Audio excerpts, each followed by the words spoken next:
নাগাড়ে বৃষ্টি হয়ে চলেছে তেলেঙ্গানার একাধিক জায়গায়। বিপর্যস্ত সেখানকার জনজীবন। ভারী বৃষ্টির কারণে সেখানে যাতায়াতের অসুবিধার সম্মুখীন হচ্ছেন বাসিন্দারা। এই পরিস্থিতিতে রাস্তা পরিভ্রমণে বেরিয়েছে বিশাল আকার সরীসৃপ। সেই দৃশ্য দেখে শিরদাঁড়া দিয়ে ঠান্ডা স্রোত বয়ে গিয়েছে অনেকেরই। এই ভিডিওই এখন ছড়িয়ে পড়েছে সোশ্যাল মিডিয়ায়।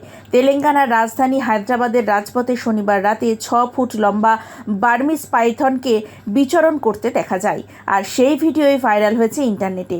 জনপ্রিয় মাইক্রো ব্লগিং প্ল্যাটফর্ম এক্স হ্যান্ডেলে হাবিব মাসুদ আল আইদ্রুস নামের একটি অ্যাকাউন্ট থেকে এই ভিডিওটি পোস্ট করা হয়েছে। সেখানে ক্যাপশনে লেখা ছিল, হায়দ্রাবাদের হাসাননগরে মীর শাকির আলী নামের এক প্রফেশনাল সাপ উদ্ধারকারী একটি বড় সাপ উদ্ধার করেন। গত 31শে আগস্ট ভারী বৃষ্টির পর সেই সাপটিকে দেখতে পাওয়া যায়। এই পোস্টে 3টি ভিডিও পোস্ট করা হয়েছে।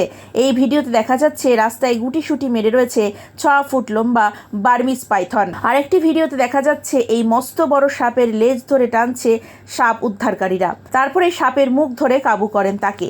ভিডিওতে দেখা যাচ্ছে বাইরে ঝমঝম করে বৃষ্টি পড়ছে, আর হাতে পাইথন নিয়ে দাঁড়িয়ে রয়েছেন প্রফেশনাল সাপ উদ্ধারকারী মীর শাকির আলী।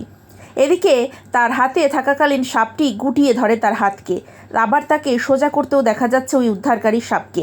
এই ভিডিওটি দেখে ভয়ে সিঁটিয়ে গিয়েছেন অনেকেই।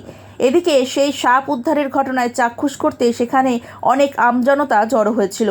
তাদের সাপ উদ্ধারের ভিডিও ও ছবি তুলতেও দেখা যায়। সাপটিকে সুন্দরভাবে উদ্ধার করে জঙ্গলে ছেড়ে দেওয়া হয়েছে বলেও জানা গিয়েছে।